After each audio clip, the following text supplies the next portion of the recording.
Welcome back to the FreightWaves Sales and Marketing Summit. My name is Rob Hatchett, president of Seat My Trucks. Excited to spend this session talking about all things marketing when it comes to driver recruiting. And in this market that we're in right now, everyone's talking about drivers. Carriers are talking about drivers. Customers are talking about drivers. Analysts are talking about drivers. Everybody's talking about how do we get more drivers. And obviously, we've got to market to them. And so I'm excited today to be joined by a good friend of mine, Travis Overton, President and CDO of CDL Life. And Travis and I, we kind of have a common bond because we both started our recruiting careers on the carrier side, and now we're over on the advertising side. So we really have kind of the same journey. But Travis started his recruiting career at Heartland and then went over to be Director of Recruiting at RTI, Riverside Transport.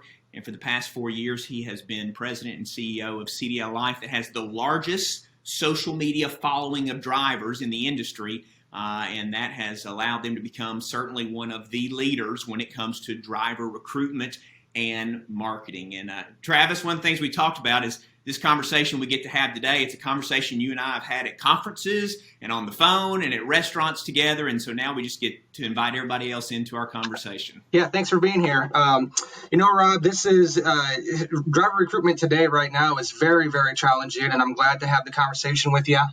You and I have had a lot of brainstorm conversations back and forth, and definitely we speak the same wavelengths, and so it's always fun and engaging, and I think it's going to be good for us to kind of just, have a couch conversation with each other and let people pick our brains and see what we come up with. But driver recruitment is the name of the game today, and it's very, very challenging, but we like what we do, and hopefully you and I can kind of help shed some light on some challenges that the industry faces.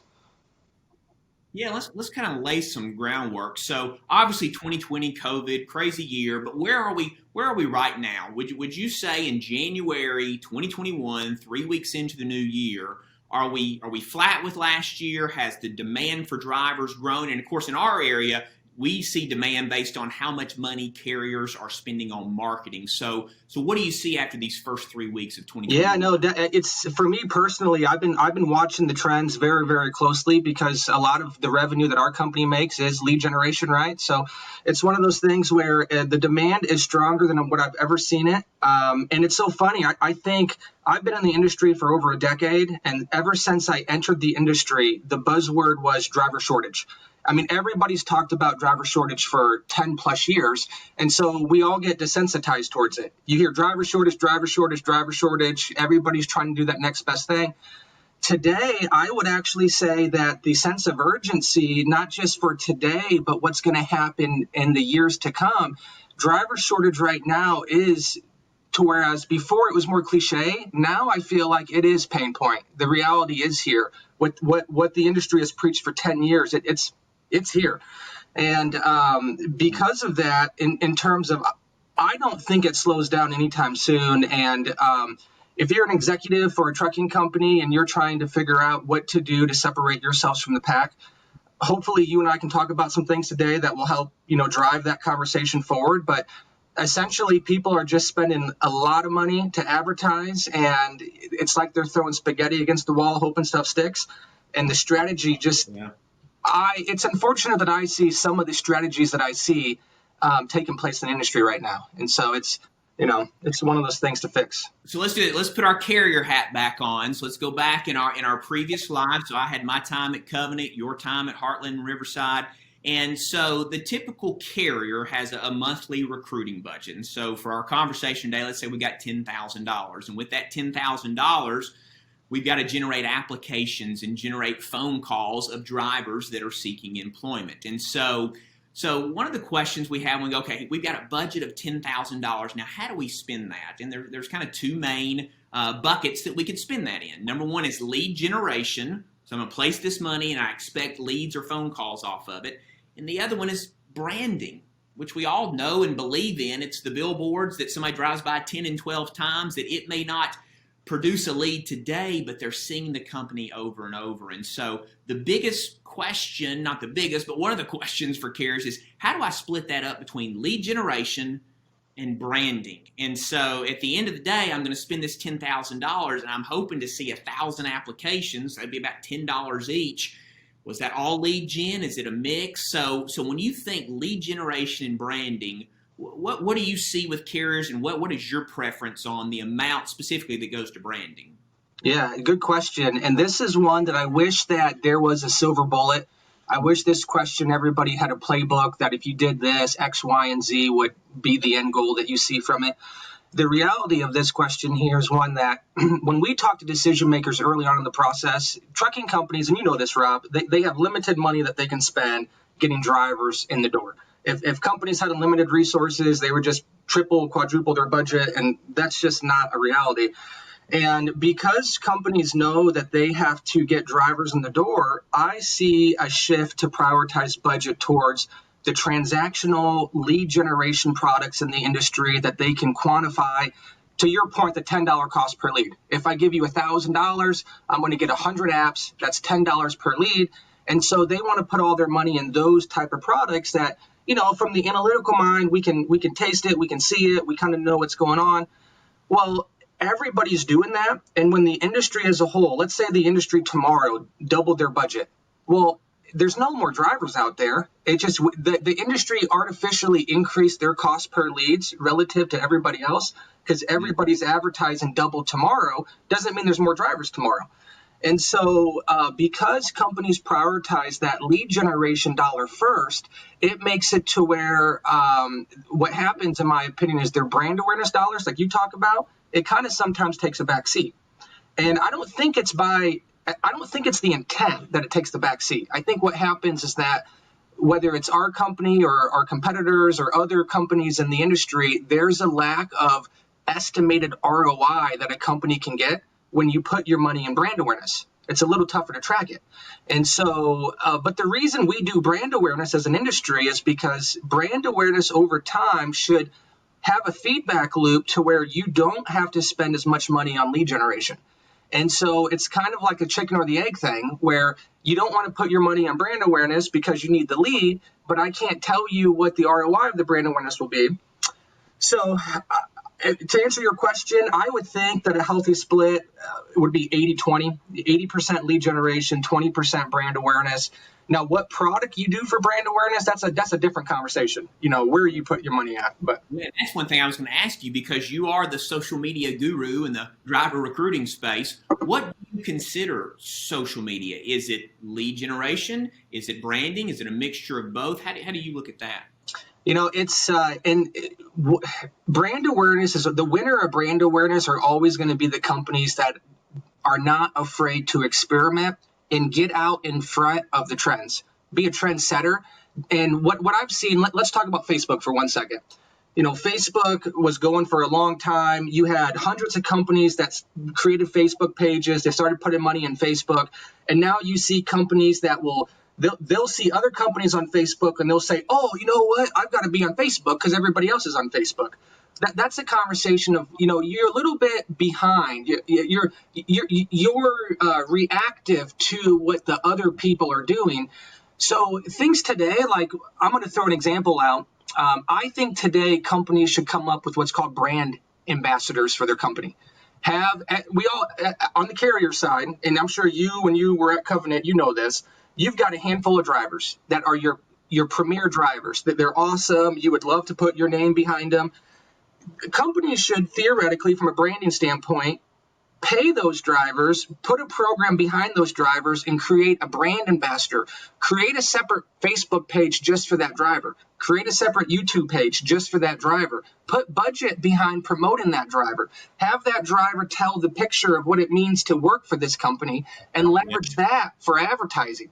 And so this is where you're going to a driver and you're showing authenticity. And that authenticity then funnels into your ads. Well, companies don't do that. Companies they'll create an advertisement campaign and they'll say, good home time, great pay, come work for us. And it's so desensitized today. Drivers see hundreds of ads, hundreds of jobs, hundreds of postings. You put your money to promote those things, and there's no substance behind what you're advertising. And I'm not I got to be careful here because, I'm not trying to pick on any of the people that work with us, but, if companies really focused on brand awareness and they focused on being trendsetters, I think those are the companies that are going to win in 2021 and beyond because they set the trend and then they're not following. Right. Yeah. Right.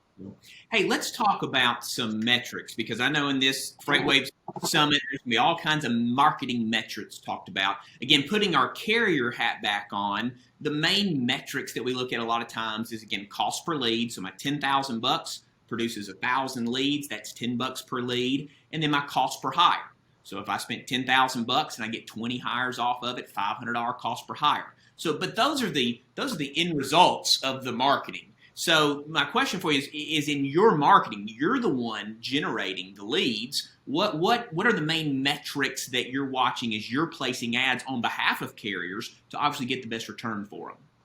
Yeah, that's a great question, and I'm gonna try not to geek out too much here, but I do think it's pretty important. The metrics, the way that I see it, it's all relative to the advertising vertical that the carrier chooses to advertise in. So metrics for Facebook is going to be different than a Google search campaign. Is going to be different than, if you're old school and you're doing billboard ads or you're doing something else, they're all relative to where you're trying to place because every advertising vertical has its own unique performance indicators that you would be looking at to optimize the results within that advertising core vertical. Generally speaking, though, on the carrier side, what we hear is that cost per hire is the one, right? That's the end all be all.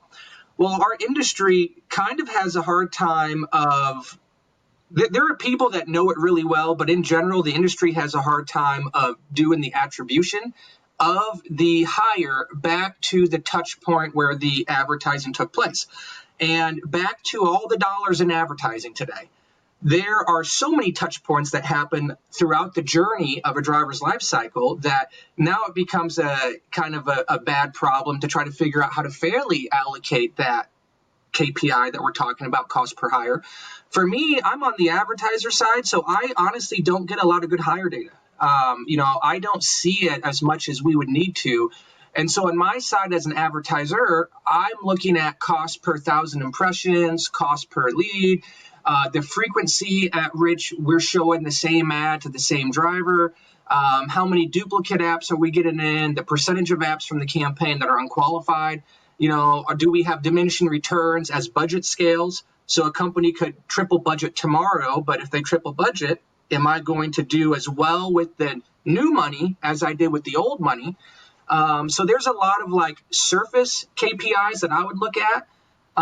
Somehow, if the industry can do a good job to bridge the gap between advertiser and the hire data, we would be able to discern those KPIs so much better per advertising vertical for the carrier. Yeah. Hey, so thinking about those metrics, can you tell a difference between carriers in terms of who performs better based on how they've put their product together, put their job together? Because the reality is there are hundreds upon hundreds of OTR jobs or hundreds upon hundreds of regional jobs that are very similar. And so does it matter what the actual product looks like? You're going to generate the leads the same, or can you tell a difference when someone has focused on the product itself? Yeah, from our vantage point, in today's advertising space, with the mixture of companies and the variety of companies that advertise, a lot of the companies that we work with are going to be your general OTR companies. They got a couple jobs, they can hire in a big location. And there's if you're a driver, there's hundreds of these type of jobs, right? So everything starts looking the same. The creatives look the same, the job copy looks the same, what's being advertised looks the same. And so to your point, trying to focus on product, what can the carrier do to take a job that looks no different than the 20 other companies that they compete with and make it look fresh so that they can capture the driver's attention from that standpoint? And here's what, let's say that you were a carrier that we're onboarding. What I would tell you is that you can't change your pay. I mean, you could, but the pay that you give me to advertise, it is what it is. Your home time, it is what it is. The miles that you can get, the equipment that you run, those are things that you can long-term work towards to make those better. But let's assume you can't change those. Well, what are the things that you can influence? And those are the things that when your recruiters are on the phone and they're selling that driver, typically I spent time as a recruiter. And I know that when I'm talking to hundreds of drivers, there are certain things about my company that I lean on whenever I'm talking to that driver. Whether it's you have a lease purchase program and it's a very unique lease purchase program where you offer a variable lease and a, no out of pocket for maintenance, or whether you have a dedicated account where you're home daily or whatever it is. So those things are the things that we need to get front and center. And generally speaking, we see an over-reliance on generic copy and headlines and titles, and they want the driver to do all the work. The driver to call in, the driver to be the one to initiate the phone call. It's like you want the driver to do all things, and we need to get carriers to say, hey, I'm going to go to the driver and market my company and my product this way. And that's very generic, right, Rob? I mean, it's very general, but... Yeah. So let me ask you this question. So this is kind of a poll question, and you have conversations about old school and new school techniques. And so obviously artificial intelligence, AI, is talked about in many, many different areas, and so it's being talked about in the driver recruiting world. Keeping in mind, getting application information from drivers is a tedious process because DOT requires us to get 10-year work history, and so there's a lot of information. And so a lot of folks going, hey, is the driver recruiting route, how can we use AI to make us more efficient? So that's kind of the new school. And then you got the old school, dialing for drivers, where you're going to bring in a couple people to make 100 phone calls a day to either new leads or to your database. And it's just that old school, if I make 100 calls and I get one scheduled for orientation, I win that day. So you look at those two different approaches that are talked about. Where would you lean? If I need to hire drivers this week, would you make an investment in AI? Would you make an investment in old school dialing for drivers? Or are you going to give me the politically correct response and say do a little bit of both? Well, I'm gonna give you the politically correct response, but there's a method. There's a reason why I'm going to say this. On the advertising dollar front, so when you're giving me let's say you have a $30,000 a month advertising budget, it's so competitive today in this space that you need to make sure that the places that you're going to, whoever's running your advertising, or if you do it in-house, you invest in the AI on that side of the fence. So that would be, and when I say AI is this kind of buzzword. There's a whole separate conversation to unpack that. For this conversation, we'll keep AI simple as chatbots and auto drip campaigns and auto dialers and, the drip marketing and workflow, things to upgrade workflow really quickly, those type of things. Anything that you can do to get that application and that driver from a lead form to a full app and in processing with that driver having a hiring decision as fast as possible, the carrier is going to win. So invest in the AI to make your advertising dollars go further.